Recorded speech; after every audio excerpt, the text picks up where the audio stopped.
जब गुरु महाराज राम चौकी से पूरब की ओर रिचोला जा रहे थे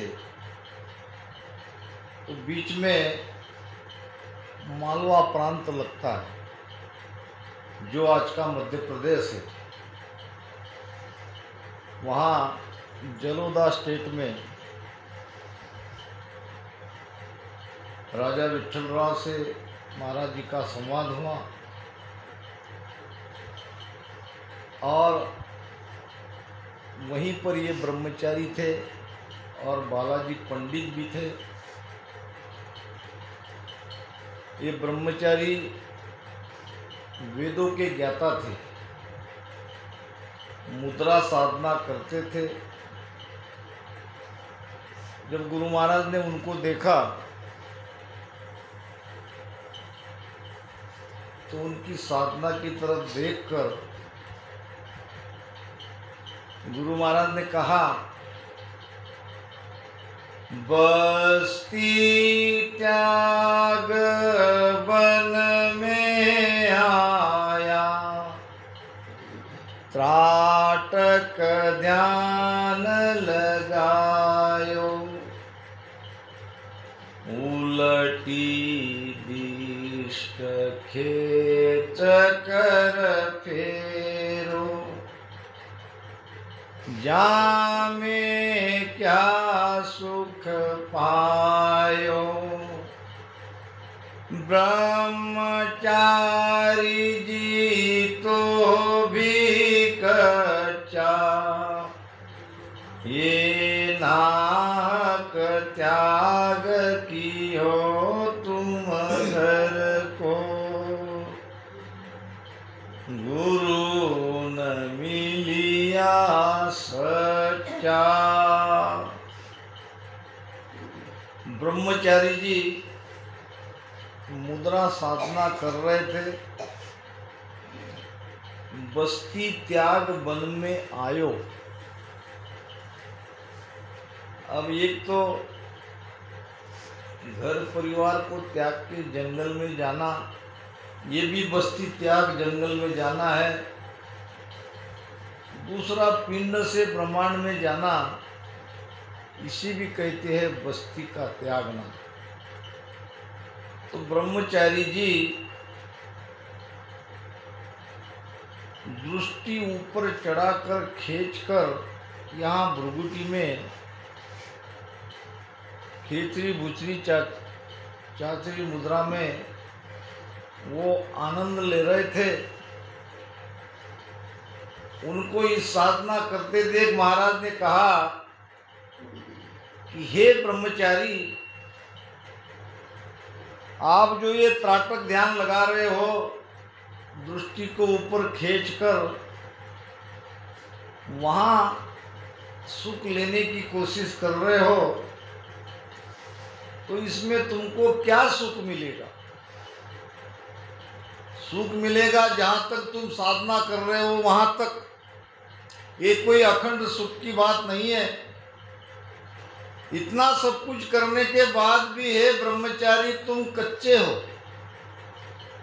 क्योंकि तुमको अभी तक गुरु पक्का नहीं मिला है। अगर सद्गुरु मिलते तो तुम्हें ये सब साधना करने नहीं देते। ये नाहक त्याग कियो तुम घर को, गुरु न मिलिया सच्चा। ये सब कुछ करने की कोई आवश्यकता नहीं थी।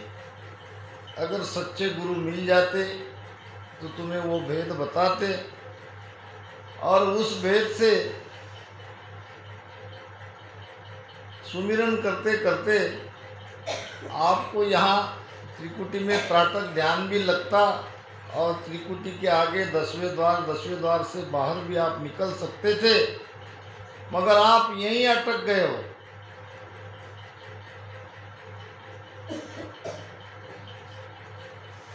राम तुम्हारे है घट माही, प्रेम प्रीत सुपाओ, हट तो किया राम नहीं रीजे,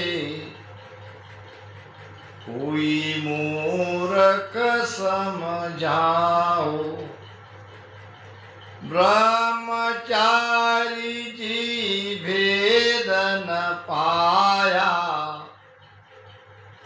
ये नाहक त्याग कियो तुम घर को, तन को बन क्यों लाया। हे ब्रह्मचारी जी, तुमको घर परिवार छोड़ने की कोई आवश्यकता नहीं थी। तुम सब कुछ त्याग कर वन में आए हो और यहाँ हठ से राम जी को रिझाने की कोशिश कर रहे हो। तो हठ तो किया राम नहीं रीझे, हठ नाम जोर जबरदस्ती। भक्ति के दो भेद हैं, खासकर ध्यान के। एक है हठ योग और दूसरा है राजयोग। हठ योग में भी और कई प्रकार के योग होते हैं, जैसा कि अष्टांग योग और पवन योग। हठ योग में करते क्या है, वहाँ मन को कोई साधना में लगाने की आवश्यकता नहीं है, क्योंकि मन का और श्वास का बहुत नजदीक का संबंध है। वैसे देखा जाए तो महाराज ने चंदूलाल राजा को कही थी ये बात, हे राजा बावन अक्षर का धर्म है सासा, सास सबद पर मन की आशा, मन ऊपर चेतन होए सोई, चेतन परे पुरुष नहीं कोई। 52 अक्षर का धर्म है श्वासा, यानी 52 अक्षर का आधार है श्वासा। श्वासा के आधार से 52 अक्षर बोले जाते हैं और श्वासा के आधार से ही ये मन सोच विचार करता है। मन की सारी आशा श्वासा के आधार पे टिकी है। तो हठयोगी करते क्या है, ढूंढिया के संवाद में भी महाराज ने कहा है, तन को खावंद सांस है, सासा अंचा होय, अंचा खावंद ब्रह्म है, कर्मा को मन जोय। तन को खावंद सांस है, खावंद नाम पति मालिक उर्दू शब्द है। महाराज की वाणी में 14 भाषा लगभग उन्होंने इसमें उपयोग में लाया है। ये पूरी वाणी प्राकृत भाषा में है, मगर कुछ कुछ शब्द आपको अलग अलग भाषा के भी इसमें मिलेंगे। जैसा ये खावंद शब्द आया है तो ये उर्दू है।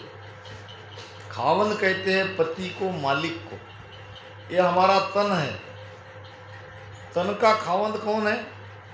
सांस।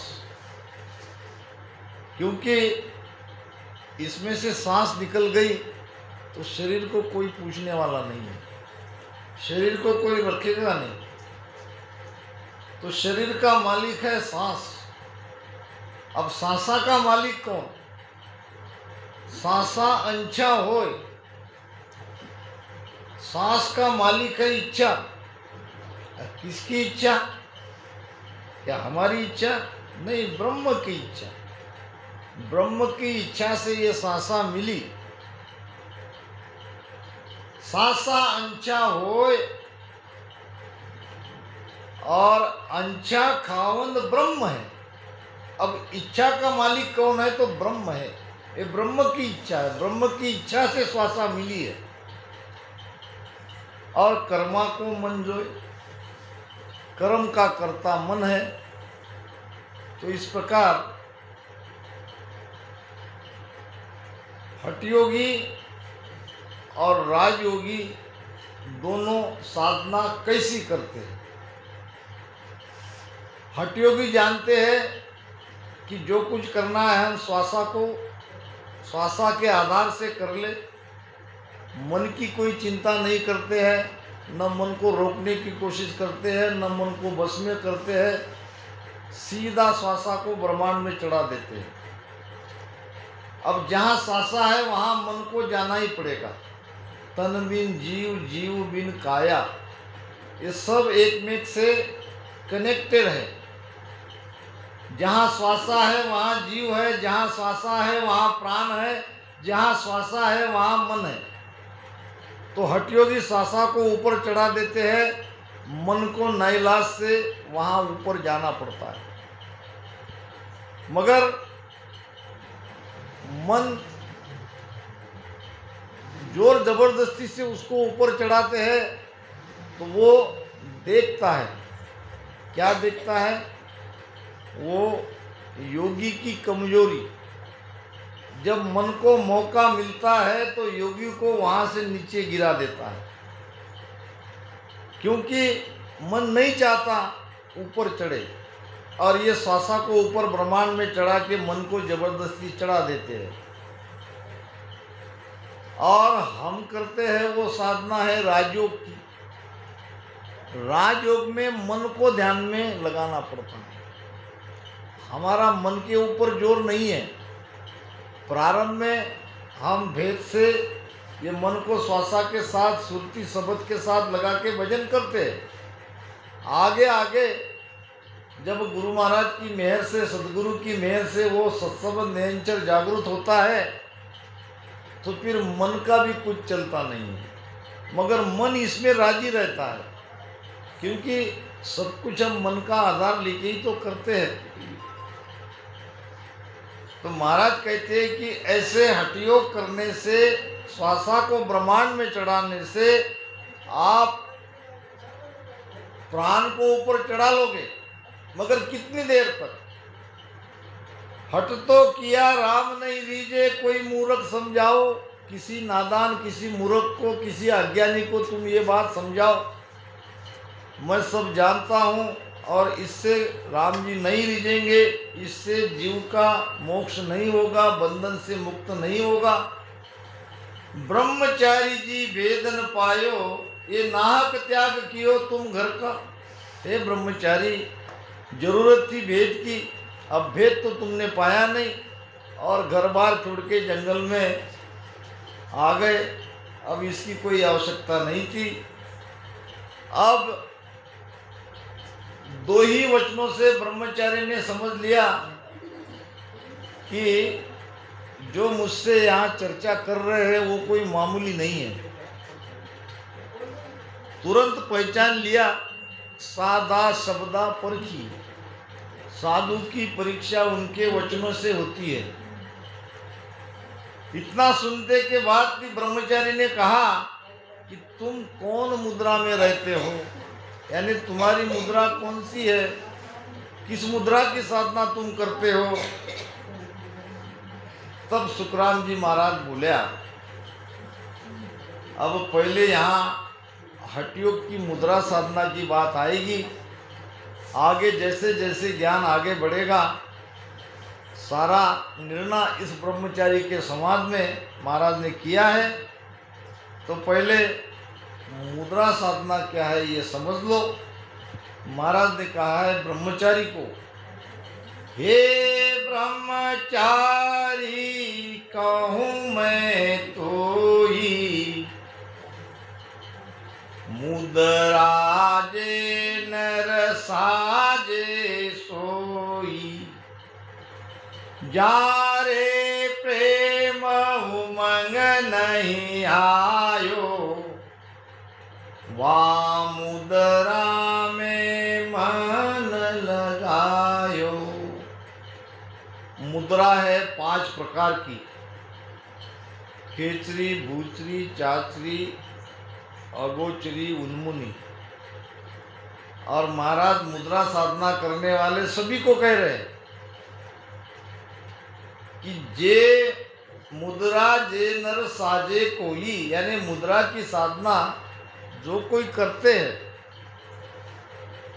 वो इसलिए करते हैं कि उनके अंदर में प्रेम नहीं है। परमात्मा तो प्रेम से प्राप्त होते हैं, परमात्मा प्रेम से मिलते हैं। और तुम यहाँ परमात्मा को पाने के लिए मुद्रा साधना कर रहे हो, हठयोग की साधना कर रहे हो, इसका मतलब तुम्हारे घट में प्रेम आया ही नहीं है।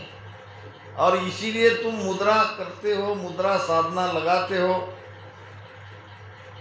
खेचरी मुद्रा में ऐसे यहाँ दोनों आँख के बीच में ध्यान लगाते हैं, और भूचरी मुद्रा में नासाग्र पे ध्यान लगाते हैं।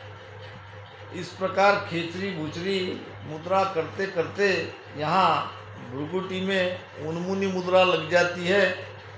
जब तक ये मुद्रा साधना करते हैं तब तक उनको आनंद आता है, और साधना करना बंद हो गया तो जैसे के वैसे।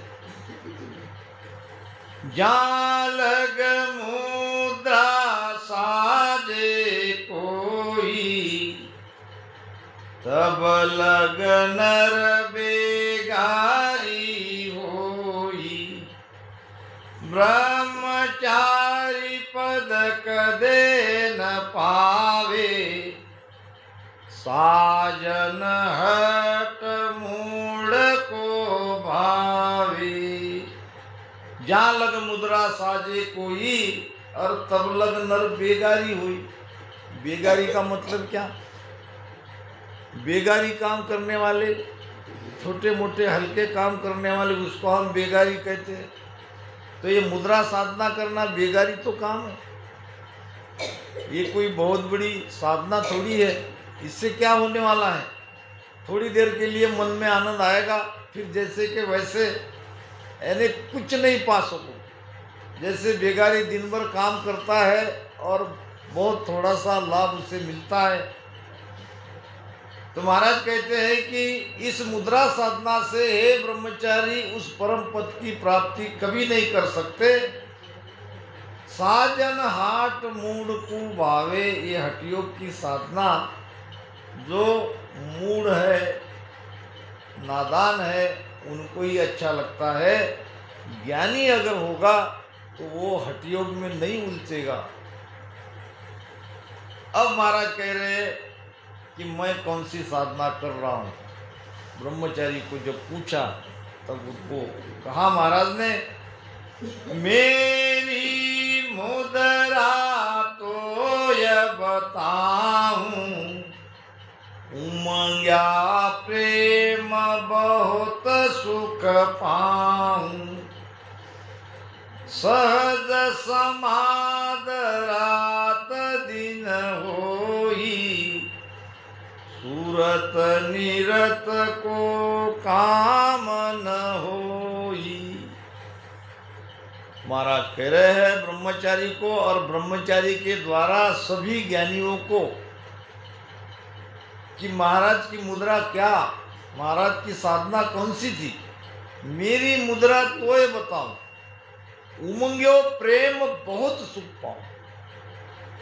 राम राम से इतना प्रेम लगाता हूँ, राम राम रटन करते करते मेरे अंदर से इतना प्रेम उमंगता है, यानी उबक रहा है, और इसी से वो कुदरत कला नियंचर जागरूक होता है, और कोई साधन करने की आवश्यकता नहीं है। ये सब प्रेम ही प्रेम है, यहाँ प्रेम के अलावा कोई दूसरी साधना नहीं है।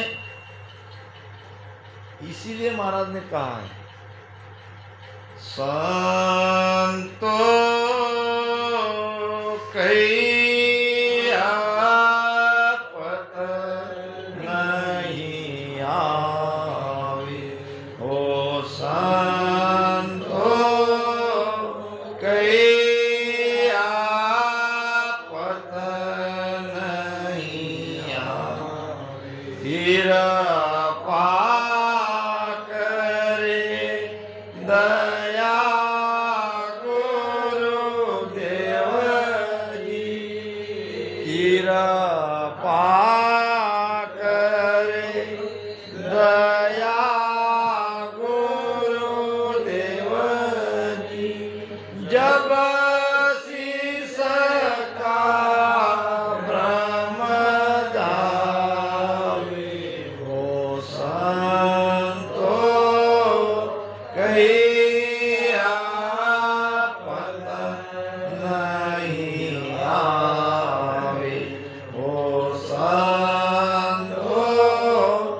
कई आपत नहीं आवे।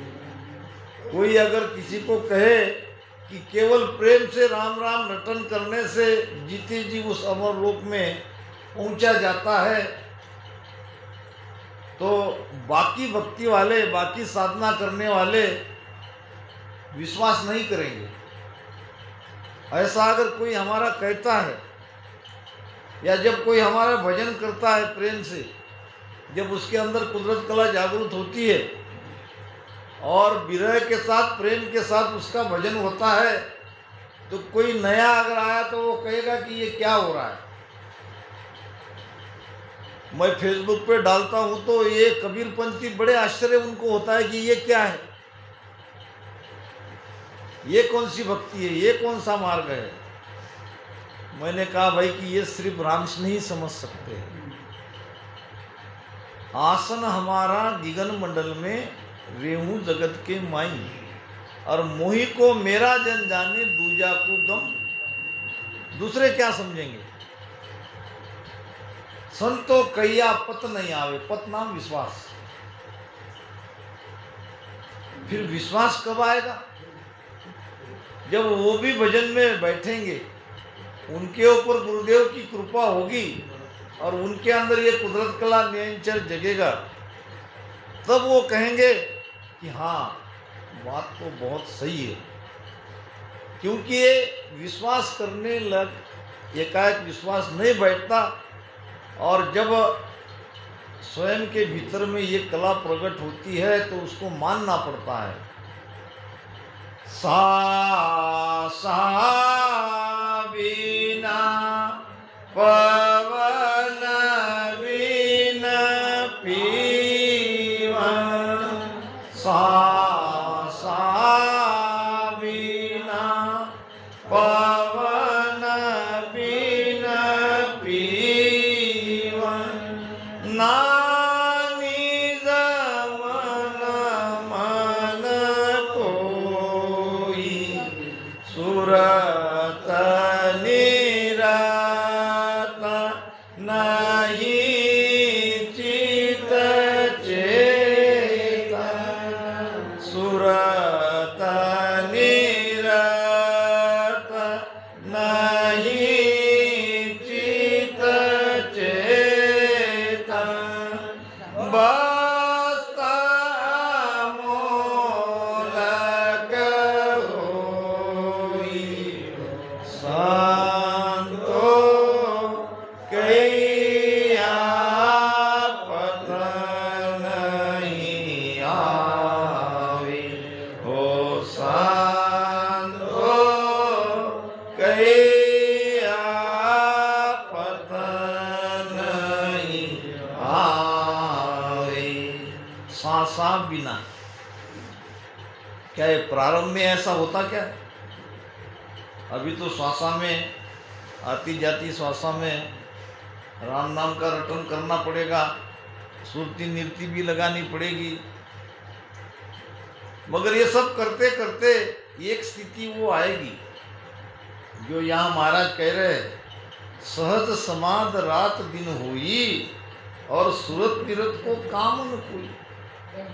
अब सुरती नृत्य का काम नहीं है क्या? सुरती नृत्य का काम नहीं तो सुरती नृत्य कहाँ चली जाती है?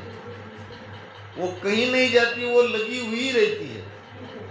अब बार बार लगाने की आवश्यकता नहीं है। अब वो सहज समाधि में रहता है, रात दिन वो आनंद में रहता है। ये तब की स्थिति बता रहे महाराज। अभी तो उस स्टेज पर जाने के लिए भजन करना पड़ेगा और बहुत जोरदार भजन करना पड़ेगा, तब कह सकते हैं हम भी कि सासा बिना पवन बिन पीवन, ना निज मन मन कोई, सूरत निरत नहीं चित चेतन, बस्त अमोलक होई।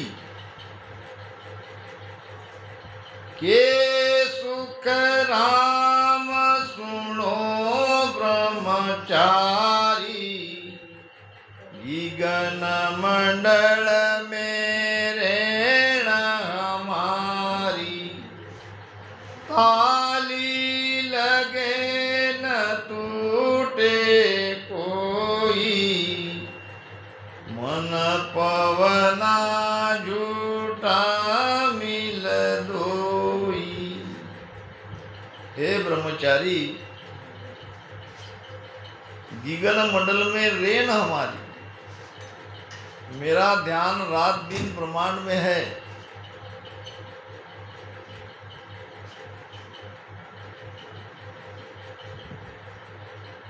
कई तरह से महाराज ने इस अनुभव को समझाया है। जोगिया गगन मंडल घर किया, दिन दिन रूप चढ़े देही पर, महा अमीर रस पिया। यानी रात दिन सुरती 10वें द्वार में लगी रहती है। गगन कहते हैं 10वें द्वार को। के सुखराम सुनो ब्रह्मचारी, और गगन मंडल में रेण हमारी। ताली लगे न टूटे कोई, ताली कहते हैं समाधि को। वहाँ वो सहज समाधि लगी रहती है, वो टूटती नहीं है। और मन पवना झूठा मिल दोई। अब ये मन और श्वासा से अलग ये सब होते रहता है। वहाँ आप मन लगाने का श्वासोश्वास में करने की कोई आवश्यकता नहीं है।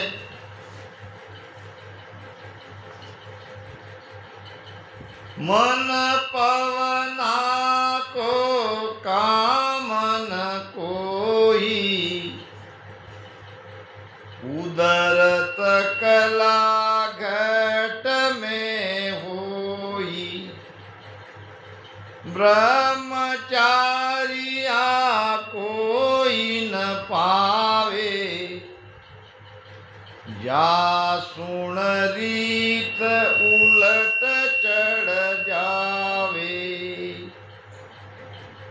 मन पवना को कामन कोई। जैसे मुद्रा साधना में मन को लगाना पड़ता है, बार बार वो जब तक साधना करते हैं तब तक मन को आनंद आता है। वैसा ये पीछम के रास्ते से, हमारा रास्ता पीछम का ही है। पीछम के रास्ते से जो कुदरत कला के साथ, सत्सबद्ध नियंचर के साथ ऊपर गगन में चढ़ते हैं,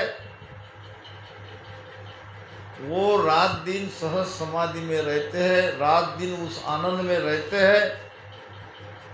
वहाँ मन और श्वासा में क्रिया करने की कोई आवश्यकता अब नहीं रहती है, क्योंकि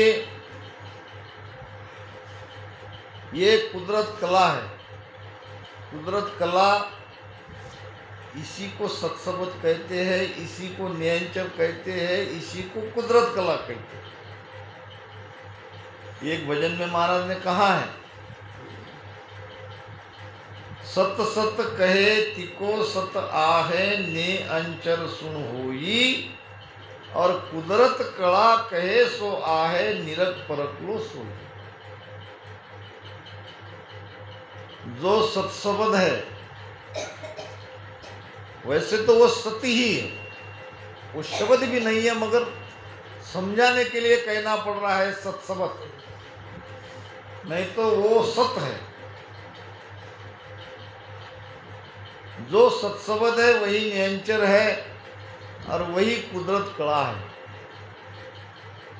और महाराज कहते हैं कि ये कुदरत कला सदगुरु मेहर से जब घट में जागृत होती है, फिर धीरे धीरे श्वासा से, मन से अलग अखंड ध्यान वहाँ लगा रहता है। और महाराज ब्रह्मचारी को ये बात समझा रहे हैं, ब्रह्मचारी या कोई न पावे, और जा सुन रीत उलट चढ़ जावे। जो पीछम के रास्ते से ऊपर चढ़ता है कुदरत कला के साथ, उसे ही ये भेद, ये ज्ञान का पता रहता है। बाकी तो कोई इसे जान नहीं सकता।